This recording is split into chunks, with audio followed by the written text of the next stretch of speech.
Hi everybody, welcome to another episode of Organizing Adventures with Jenn. I'm Carolyn Topol, your host, and this is our amazing professional organizer, Jennifer Molinari, better known as Jenn of the Organizing Adventures. Now today, we're going to do something a little different. Last time we know you visited my kitchen of all places, and saw how an organizer really can turn an unorganized kitchen into a really workable, comfortable space that's easily utilized. Well, today I wanted to share with you some of the reasons why you get an organizer, and is there certain jobs too big, certain jobs too small, and if not, giving us some examples. Now, we did get a few questions from you. So one of the things I'm going to start with, though, is asking Jenn. Now, you call this Organizing Adventures with Jenn. Tell me why you picked that name. So I picked that name because I feel like organizing is an adventure through basically your stuff. It's an adventure through what you have and looking at all of it. And with Jenn, because I'm there to help you. And we're doing it together. I'm not there to just be like, go, you know, you're going to be involved because it's your stuff. I'm not just going to throw your stuff out. And it's important for people to really make the choices. Exactly. So it's Organizing Adventures with Jenn because we're going to have an adventure together organizing your stuff. Okay.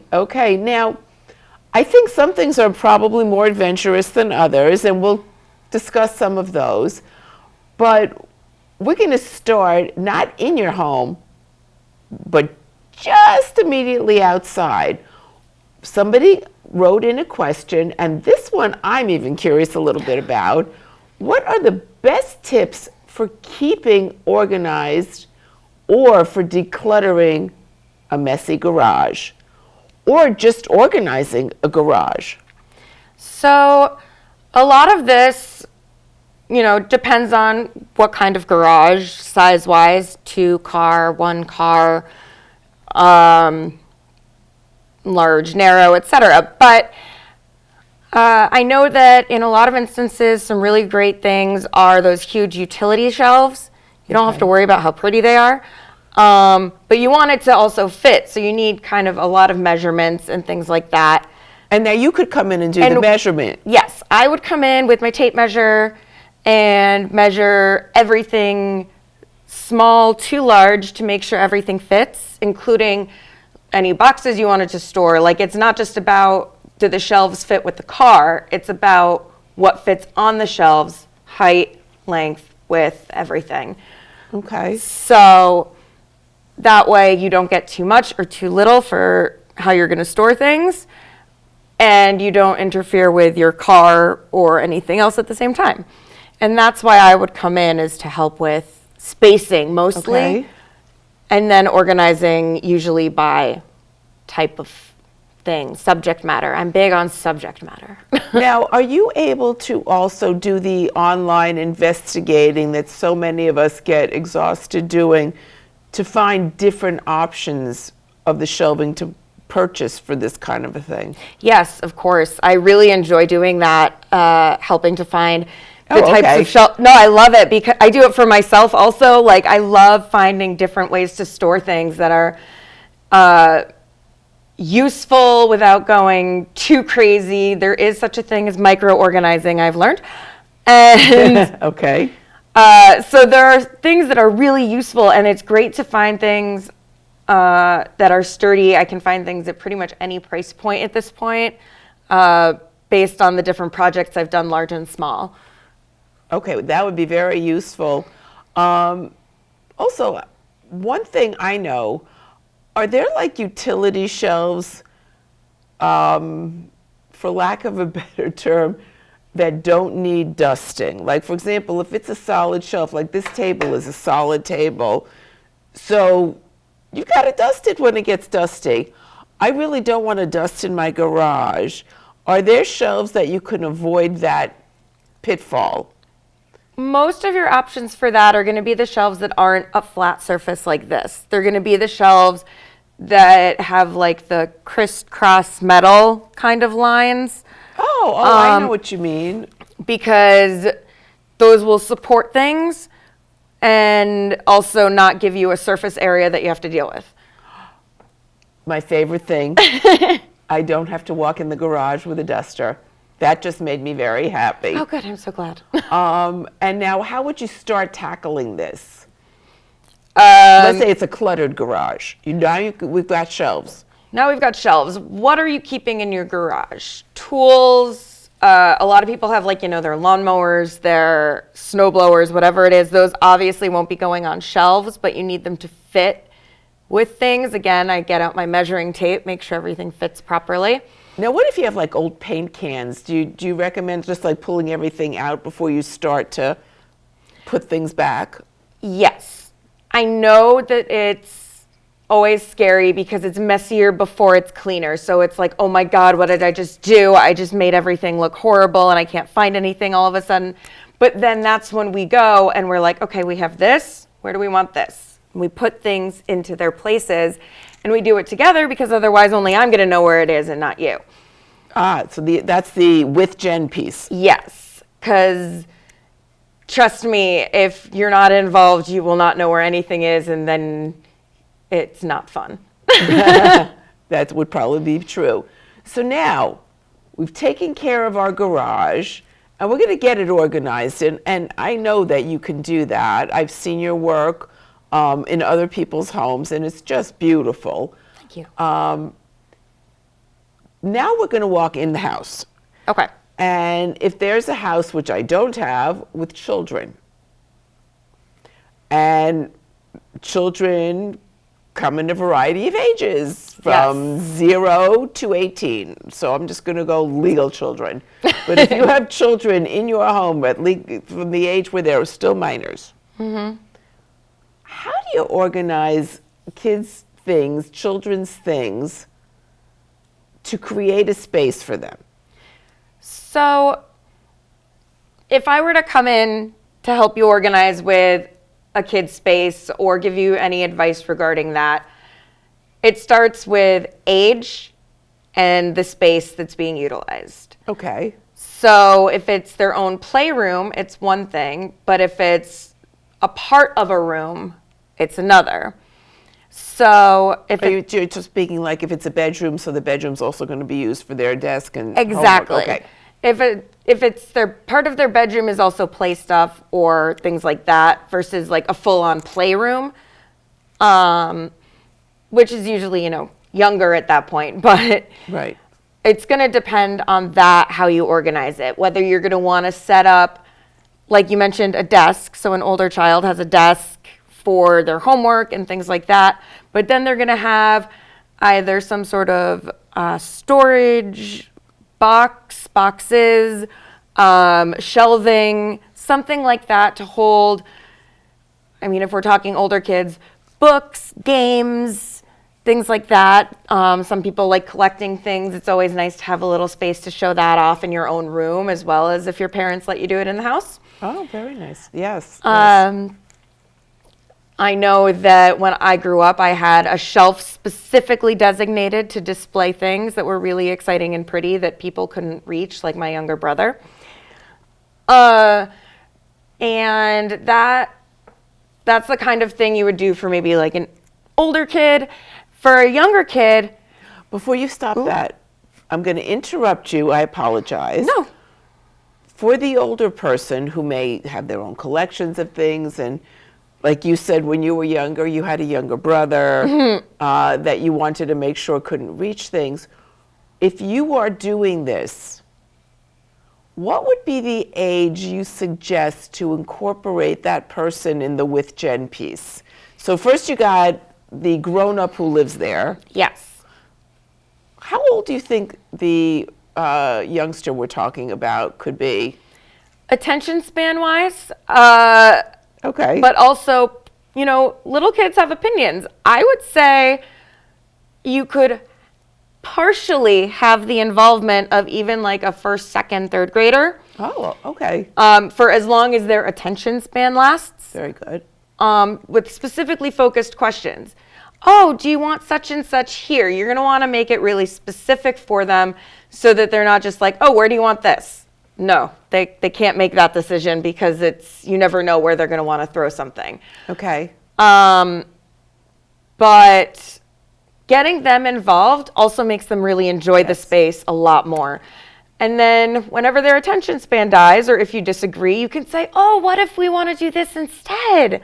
You know, you got to get the excited voice out, and then you can take over. And get the buy-in. Oh, yeah. Always got to get the buy-in. So in other words, you could say that consulting with someone as young as 6 at their level. Exactly. If you do it at their level, and it's a lot of fun. I love doing stuff with kids and the parents as well, because then, you know, it's always interesting to see the little kid's opinion as to what they want, you know. One little kid is going to be like, I want all the stuffed animals on the bed, and the other one's going to say, oh, I want this one here and this one here, and it's going to be something so cute and so personal for them. And you know, you kind of get to know your kid that way a little bit as well, you know. So you really have, in that respect, more than one client. Yes, exactly. There's the one that's in charge, and then there's the one that thinks they're in charge. Now, do you try to do some sort of code with the parents so that they would say, like, if that's something that's absolutely out of the question, they'll be able to signal you at some point? Yes. I would definitely make some sort of thing where I'd like, you know, glance at the parent like, really, really, and like have them kind of nod or not nod, or like have some sort of signal. That way, in case there's a little too much excitement. A little Carol Burnett activity, right? There you go, yeah. There you go. Okay, now what about for a really tiny person? Really tiny person, you're gonna wanna go with simple. Simple and easy. If it's a playroom, colored drawers, brightly colored drawers. Oh, okay. Those are really good because then it's also fun to put things in and out of when you're done. And the brightly colored, they're all different colors. You want them to be different colors so that the child can be like, oh, let's put these back in my, you know, Lego drawer, even though it's not necessarily Legos. I mean, as an example, let's put this back in my block drawer, my coloring, depending on the age. Like that way, you have kind of a color coding, but you also have something bright that attracts their attention and something interactive like a drawer, something that gives them that kind of extra. And if the items that you're dealing with, that you're helping this family organize for, let's say, a playroom or a play space with all these nice colored, because I like that idea, colored drawers, would you try to like get some sort of matching sticker so they know that everything with the red sticker goes in the red drawer? Or no? You could do that, or you could just, I would think more divide by type of item as opposed to by whatever sticker color it would be, just because the sticker could kind of also mess with the toy, depending on the toy. Oh, okay. And what about putting maybe a photo of the items that go in a drawer on the drawer? How about that? If someone needs something visual like that, definitely you could take a photo, like, or draw a picture, print out clip art. Oh, true. Let the child draw their own picture if they're old enough. Yes, if they're old enough. Or clip art helps, pictures help, like things like that if they won't necessarily be able to remember yet this color goes with this item. That way you have... So all the blocks go in the yellow drawer, but you could also have a picture that even they made of a building of blocks of some sort. Exactly. Oh, that's cute. I like that. I wish I'd done that years ago. It's fun. There are so Have many fun with your blocks that kids. I think I would not have stepped on had I had something like that going. However, I've heard that some little kids enjoy stepping on them, so just FYI, keep your eye out on that. Don't go barefoot in a kid's play space. Got it. Yeah. Okay, so now another piece that's very interesting and that another viewer shared with us also is what would be the best way, and I was curious about this too, to keep a family room organized especially when certain things are repeatedly pulled out. For example, snack tables for guests, maybe board games that you play regularly. And I know in my brain it would be so easy to say, let's put it away tomorrow.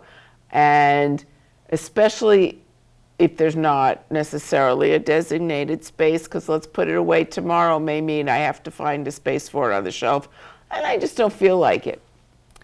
So, a couple things with the specific things you asked about. Okay. Board games. Okay, again, this has to do with the space that you're working with.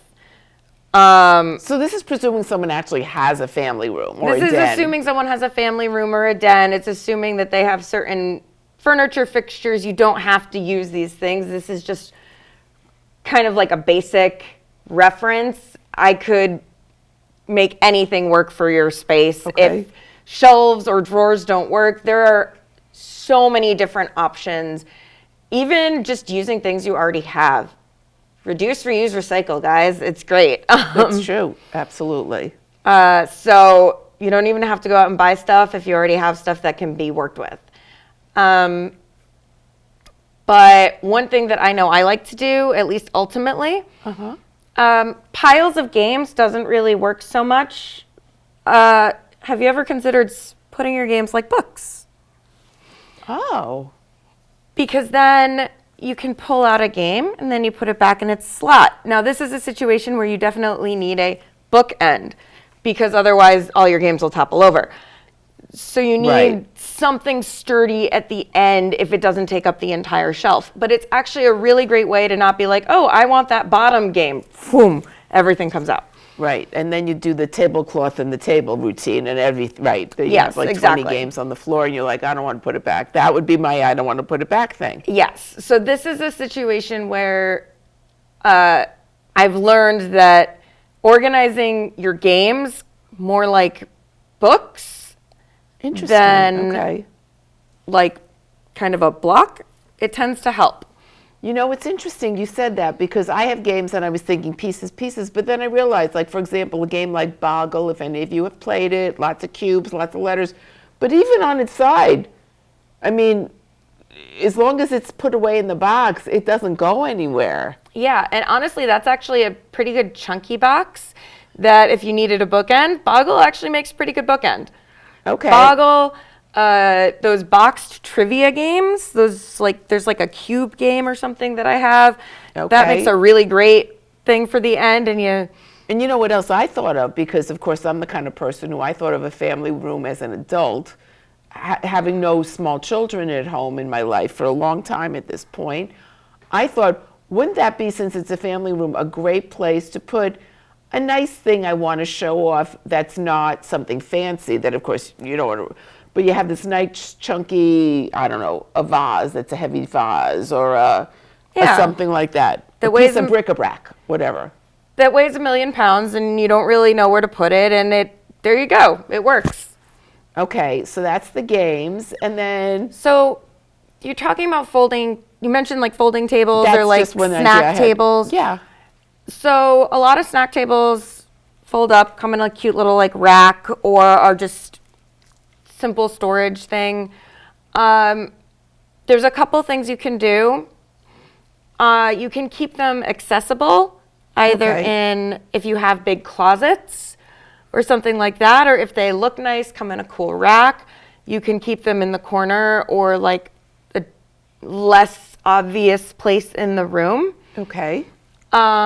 It's a lot easier to do things like that, especially if you use them frequently. Anything that you use frequently, you always want to keep it closer. Anything you use less frequently, further. Okay. So some things can go in the basement. yes, so like say you have the folding table, but that only comes out, I don't know, once a month or something, but you have the little snack tables, and those are like every week. Okay. The folding table can go downstairs. The snack table, you know, those you'll work with to make them work or make them look cute until then. You can even find a way to keep them open, put something on it, use it as decor as well as something functional after. That makes sense. That makes sense. Now, I have a question that I've heard a lot of people say. What would be like the smallest job you've ever thought you ever would be involved in? A junk or drawer? something? Oh, It's not really called a junk drawer. People say junk drawer, but a drawer. I have literally done a job where I have fixed a drawer. And that is so important because you never know what's in those drawers. okay. One was a kitchen drawer I did. Very important, knives go in kitchen drawers. So Right. If they don't have like the on-counter butcher block, they're in a drawer. You're right. yeah, so you want to make sure you're not going to like reach into your drawer and hurt yourself. Or Fair enough. sometimes things end up in a drawer that don't necessarily belong there. I would come in and I would say, okay, well, what's a different place we can put this that makes more sense to what it is? So like, if you kept your spare keys in a drawer, well, what can we do instead? I'm a big supporter of those hooks that you put on the wall that like stay on the wall and don't hurt your wall. I have that for my keys. I have that for my decorations in some cases. Those things hold a lot more than they seem. And they're really inexpensive, which is great. Oh, good. Yeah, Okay. recently I needed teeny tiny ones. Package of, I think it was 40 hooks was like $10. Oh, that's great. That's great. They were teeny tiny, but I needed teeny tiny in mass quantities, so it So worked. you could put teeny tiny, for example, in a closet if you didn't want a key to be visible, for example. Exactly. Okay. So that makes way, sense. and now it's not in the drawer. That you can't find it in the drawer, but you need it to know where it is, kind of thing. So we're going back to the little teeny space that you had to organize, but that one little thing doesn't belong there. So you find a better spot for it and something to keep it there, because there might not have been something to keep it where you think it would work better before. And this is where the with Jen part comes in, which is why Exactly. you could get organized, but if you're not thinking like a professional organizer, it may end up back in the same wrong space that will lead you to filling the space with important stuff, but too much important stuff in the same space starts to not work. Exactly. I still remember once a long time ago getting help doing a junk drawer. And yes, I called it a junk drawer. Even though it wasn't junk, discovering I had an outstanding mandolin in there. If any of you cook, it's that wonderful upright thing that slices and dices, and oh my gosh, didn't even know it was there. It had gotten so buried. Along with 4 old, retired, and not only wiped clean, but so dead they could not be revived, cell phones, including the original versions of flip phones, which, by the way, it could not be revived. We tried, we did everything we could for telephone CPR, and it was not happening. So we laid it to rest at the Apple store and made donations instead. If you have kids or know people with kids, you can also let them use those incredibly not functional Ooh. flip phones. As long as they don't have teeny tiny parts. A lot of the flip phones in the later days were just like they just like the one end and the other end, and there you go, and you have buttons.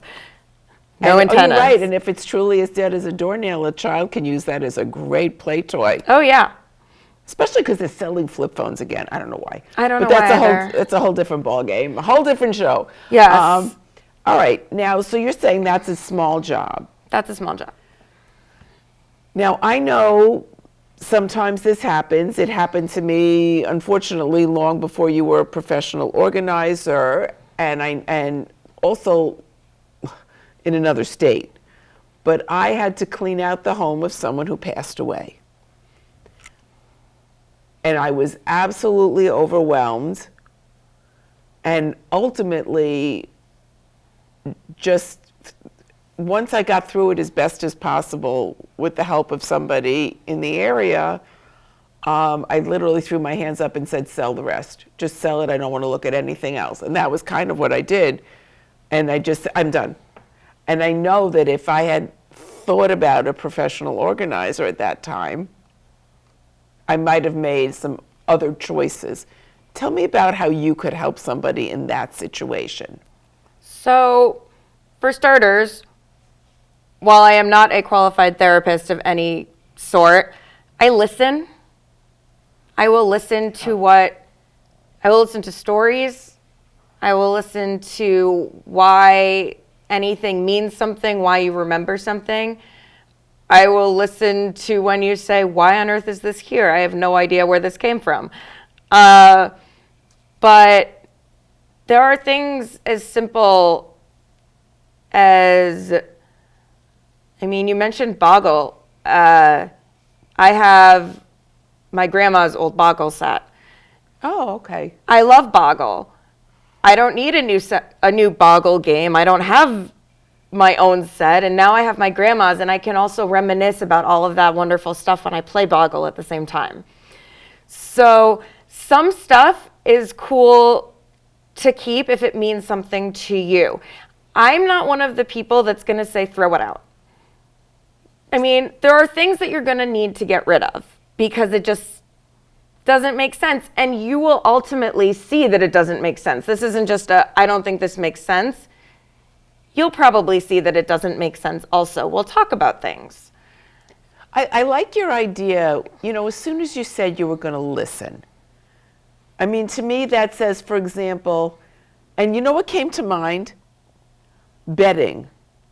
Because when I was emptying out this house, there was some really nice sheets and pillowcases and quilts, and I thought, I have no use for more sets of this because I have really good things of my own, and I had no place to put it.